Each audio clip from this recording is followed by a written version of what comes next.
आई भवानीचा गजर म्हणजे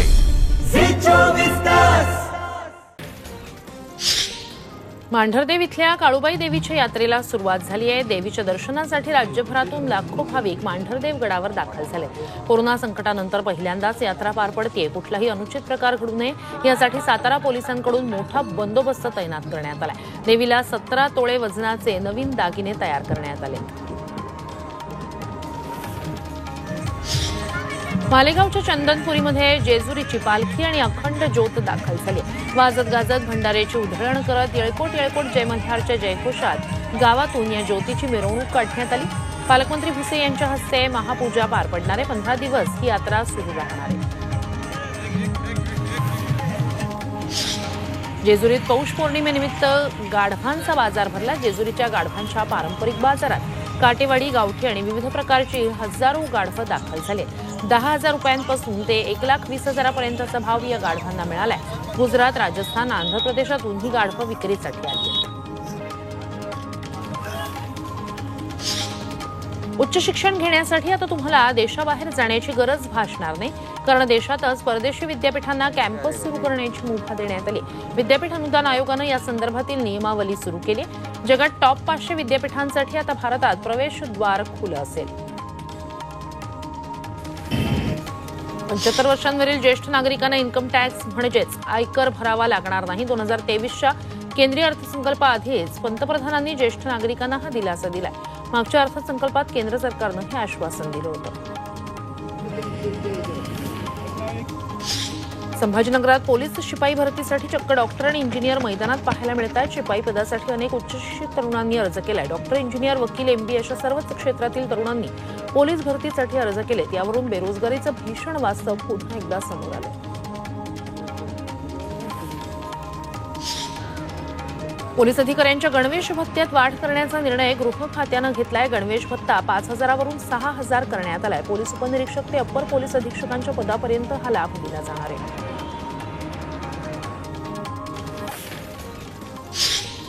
संभाजीराजे धर्मवीर आहेतच, ते धर्मवीर नाही असं म्हणणं हा द्रोह आहे असं फडणवीसांनी म्हटलंय।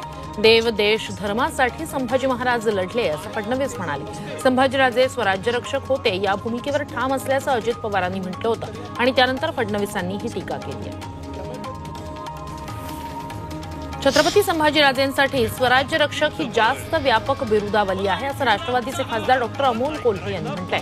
धर्मरक्षण हा संभाजी महाराजांच्या कार्यकर्तृत्वाचा एक भाग होता असं ते म्हणाले।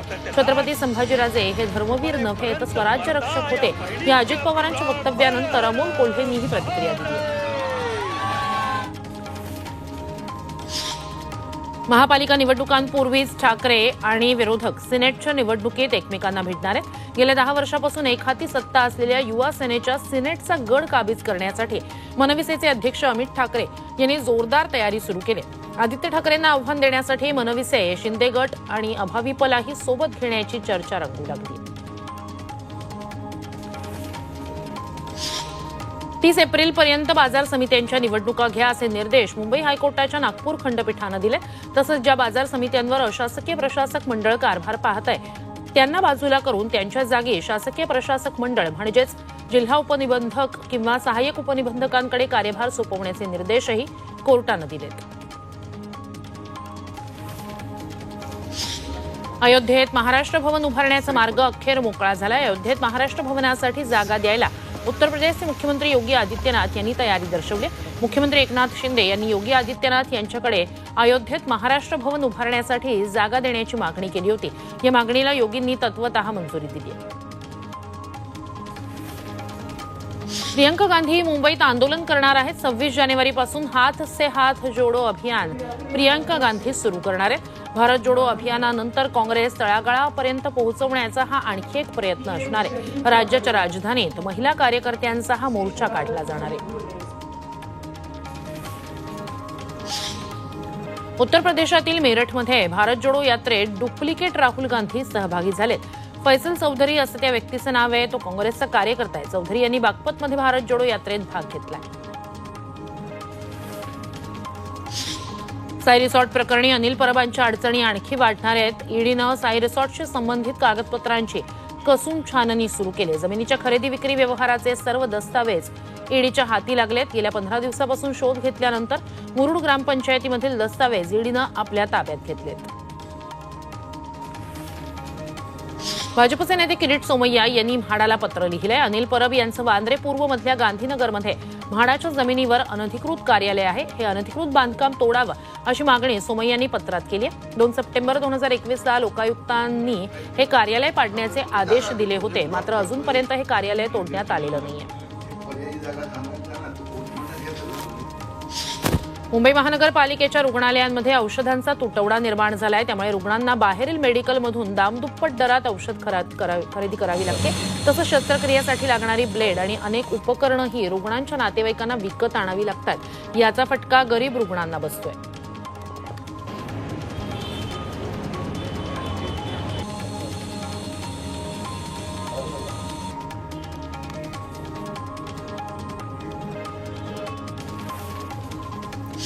उल्हासनगर शहरातील पाणी पुरवठा आणि भुयारी गटार योजनेच्या देखभाल दुरुस्तीसाठी काढलेली निविदा अखेर महापालिकेनं रद्द केली आहे। त्यामुळे महापालिकेसमोर 10 दिवसांपासून सुरू असलेलं ठेकेदारांचं उपोषण मागे घेण्यात आलंय। गोंदिया जिल्ह्याच्या गोरेगाव तालुक्यातील कन्हारटोला इथल्या जिल्हा परिषदेची डिजिटल शाळा बकऱ्यांच्या गोठ्यात भरते। या शाळेची इमारत पूर्णपणे जीर्ण झालेली आहे, स्लॅब पडतायत, त्यामुळे शाळा गोठ्यात भरवली जाते। शाळेची पटसंख्या कमी झाल्यानं 1ली ते 4थीचे वर्गही एकत्रच भरवले जात आहेत। शहापूर शहरातील रस्त्यांची दुरवस्था झाली आहे। खड्ड्यांमुळे रस्त्यांची चाळण झाल्यानं अपघातांचं प्रमाण वाढलंय। वाहतूक धीम्या गतीनं सुरू आहे, याचा वाहन चालकांना मोठा मनस्ताप सहन करावा लागतोय।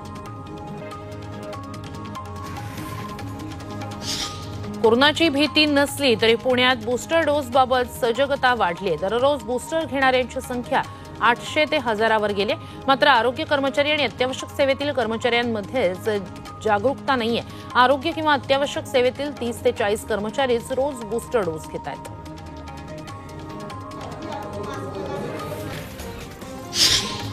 गोंदियात गेल्या 2 दिवसांपासून थंडीचा कडाका वाढलाय। विदर्भात सर्वात कमी 12 अंश सेल्सिअस तापमानाची इथे नोंद झाली आहे, त्यामुळे वातावरणात प्रचंड गारवा निर्माण झालाय। थंडीपासून वाचण्यासाठी ठिकठिकाणी गावकऱ्यांनी शेकोट्या पेटवल्यात। बुलडाणा जिल्ह्यातील अनेक भागात अवकाळी पावसाच्या सरी बरसल्या। जिल्ह्यातील खामगाव, नांदुरा, शेगाव तालुक्यात विजांच्या कडकडाटासह पाऊस झालाय। हातातोंडाशी आलेल्या तूर पिकाला तसंच गहू, हरभरा, कांदा पिकाला मोठा फटका बसलाय। येवल्यात कोबी पिकावर शेतकऱ्यानं चक्क रोटर फिरवलाय। कोबीच्या एका गड्ड्यासाठी शेतकऱ्याच्या पदरात केवळ 1 रुपया पडतोय आणि त्यामुळे उत्पादन खर्चही निघत नाहीये। अखेर संतापलेल्या शेतकऱ्यानं उभं पीकच नष्ट केलंय। ठाणे जिल्ह्यातील शहापूर तालुक्यातील भातसा धरणाच्या उजव्या कालव्याला भगदाड पडल्यानं लाखो लिटर पाणी वाया गेलंय। तसंच हे पाणी शेतात शिरल्यानं शेकडो एकर शेतीचं नुकसान झालंय। सध्या एका कालव्याचं पाणी बंद करण्यात आलंय, दुरुस्तीचं काम सुरू आहे। येवला शहरात पतंग उत्सव मोठ्या धूमधडाक्यात साजरा केला जातोय। धडपड मंचानं शहरात 12 फुटी पतंग लावले। 3 दिवस चालणाऱ्या या उत्सवासाठी केवळ राज्यातूनच नाही तर परदेशातून देखील पतंग प्रेमी हजेरी लावत असतात। उर्फी जावेद पुन्हा नव्या वादात अडकण्याची शक्यता आहे। पठाण सिनेमातल्या दीपिकाच्या भगव्या बिकिनीवरून वाद सुरू असतानाच उर्फीनं आता भगवे कपडे घातले। दीपिकाच्या भगव्या बिकिनीवरून आरोप प्रत्यारोप सुरू असताना उर्फीनं स्वतःचा नवा व्हिडिओ अपलोड केला आणि ज्यात ती भगव्या कपड्यांमध्ये दिसते। भाजप महिला प्रदेशाध्यक्ष चित्रा वाघ यांनी उर्फीच्या निमित्तानं महिला आयोगाच्या अध्यक्षा रुपाली चाकणकर यांच्यावर जोरदार निशाणा साधलाय। उर्फी नावाची विकृती दिवसाढवळ्या कपडे न घालता रस्त्यावर फिरते, मात्र महिला आयोगाला दिसत नाही का असा सवाल त्यांनी केला।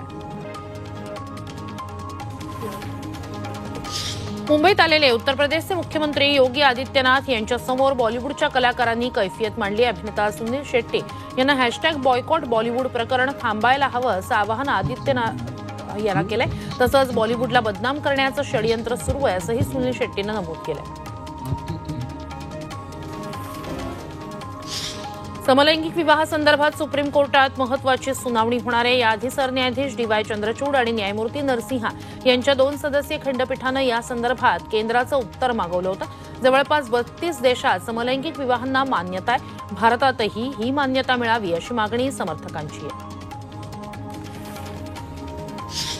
देशाच्या सुरक्षेसाठी आता उंदीरही हातभार लावणार आहेत. शत्रूंची गुप्त माहिती मिळावी यासाठी उंदीर सुरक्षा यंत्रणांचे गुप्तहेर म्हणून काम करतील अशी यंत्रणा DRDOनं विकसित केली. या यंत्रणेला रॅट सायबोर्ग्स असं नाव आहे. त्याद्वारे उंदराच्या मेंदूच्या प्रक्रियांवर रिमोटद्वारे नियंत्रण ठेवता येणार आहे. पश्चिम रेल्वेवर धावणाऱ्या लोकलमधील मोटरमनच्या केबिनमध्ये सीसीटीव्ही कॅमेरे बसवण्यात येणार आहेत. येत्या फेब्रुवारीपासून 112 लोकलमध्ये हे कॅमेरे बसवले जाणार आहेत. हे काम जून 2023 मध्ये पूर्ण करण्याचा संकल्प पश्चिम रेल्वेनं केला. ट्विटरच्या 20 कोटीहून अधिक युजर्सचे मेल आयडी चोरीला गेल्याचा दावा करण्यात आलाय. मात्र ट्विटरनं यावर अजूनही प्रतिक्रिया दिलेली नाहीये. याविषयी इस्रायलच्या cyber security monitoring firm Hudson रॉक्सच्या अलोन गेल यांनी ट्विटरनं यावर काय कारवाई केली असा सवाल केलाय. निफाडमधील सुकेणेमधील बिबट्याची दहशत अखेर संपली. या बिबट्यानं परिसरात अनेक जनावरांची शिकार केली. मात्र आता बिबट्या पकडण्यात आल्यानं शेतकऱ्यांनी सुटकेचा निश्वास सोडलाय. जलप्रदूषणामुळे मासे विषारी होत असल्याचा अहवाल दिल्लीच्या इंडियन काउन्सिल ऑफ ॲग्रिकल्चर रिसर्चनं दिलाय. कंपन्यांकडून समुद्रात केमिकलयुक्त पाणी सोडलं जातंय, त्यामुळे मासळी विषारी होतीये. असे मासे खाणं मानवी आरोग्याला धोकादायक असल्याचंही या अहवालात नमूद केलंय. आंतरराष्ट्रीय रशियाचे राष्ट्राध्यक्ष पुतीन यांनी युक्रेन विरुद्ध 36 तासाच्या युद्धविरामाचे आदेश दिले. रशिया युक्रेन युद्ध गेल्या 11 महिन्यांपासून सुरू आहे. ऑर्थोडॉक्स ख्रिसमसच्या पार्श्वभूमीवर पहिल्यांदाच युद्धविराम पाळण्याचे आदेश देण्यात आले. आज दुपारपासून ते 7 जानेवारीच्या मध्यरात्रीपर्यंत हा युद्धविराम असेल. भंडाऱ्याच्या तुमसरमध्ये चांदपूर मासेमारीच्या तलावात नियमबाह्य बोटिंग सुरू आहे. याबाबत प्रशासन अनभिज्ञ आहे, तर या ठिकाणी संबंधित विभागाचं दुर्लक्ष होत आहे असंच दिसतंय. सध्या तलाव तुडुंब भरलाय, त्यामुळे पर्यटकांच्या जीवाला धोका निर्माण झालाय.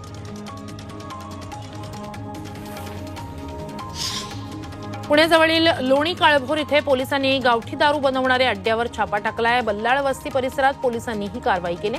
या प्रकरणी दोघांवर गुन्हा दाखल करण्यात आलाय.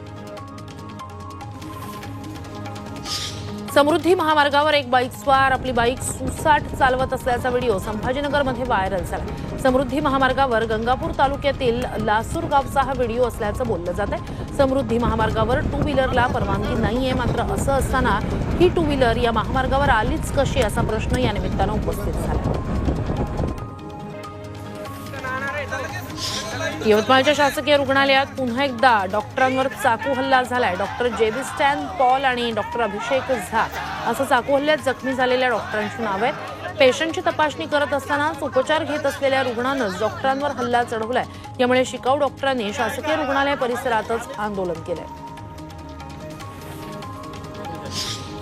भंडाऱ्यात एका दरोडेखोराला अटक करण्यात यश आलंय. गुन्हे शाखेच्या कारवाईत 13 ठिकाणी घरफोडी करणाऱ्या प्रवीण डेकोटेला पोलिसांनी बेड्या ठोकल्या. त्याच्याकडून 4,19,000चा मुद्देमाल जप्त करण्यात आला.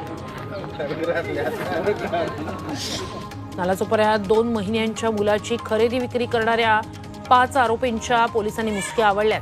अपहरण करून नेलेल्या 2 महिन्याच्या चिमुकल्याची पोलिसांनी सुटका केलेली आहे आणि त्याच्या आईच्या ताब्यात दिलंय. आपल्या साथीदारांच्या मदतीनं हे बाळ भूषण सिंग यांना 2,35,000 रुपयांना विकलं होतं.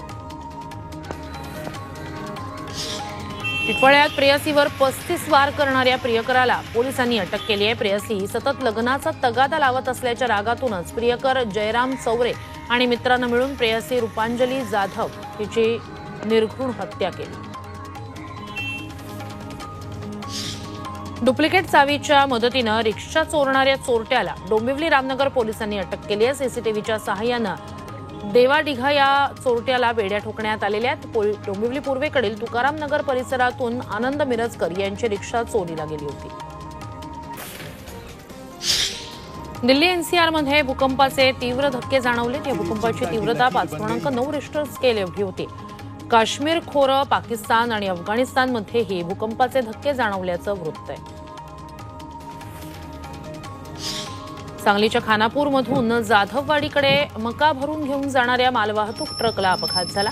रस्त्याला वळणाचा अंदाज न आल्यानं ट्रक बांधावरूनच उलटला. सुदैवानं या जीवितहानी झाली नाहीये. सांगलीच्या विसापूरमध्ये 4 एकर उसाला भीषण आग लागली आहे. महावितरणची पेटी जळाल्यानं उसाला आग लागली, त्यामुळे शेतकऱ्याचं मोठं नुकसान झालं. नवी मुंबईच्या उरण जसखारमध्ये राजकीय वैमनस्यातून गाडी पेटवल्याचा आरोप करण्यात आलाय. युवा सामाजिक संघटना पॅनलचे सचिन लहू ठाकूर यांची ही गाडी आहे. या प्रकरणाची तक्रार नाव्हाशेवा पोलीस ठाण्यात नोंदवण्यात आली. पोलीस या प्रकरणी अधिक तपास करत आहेत.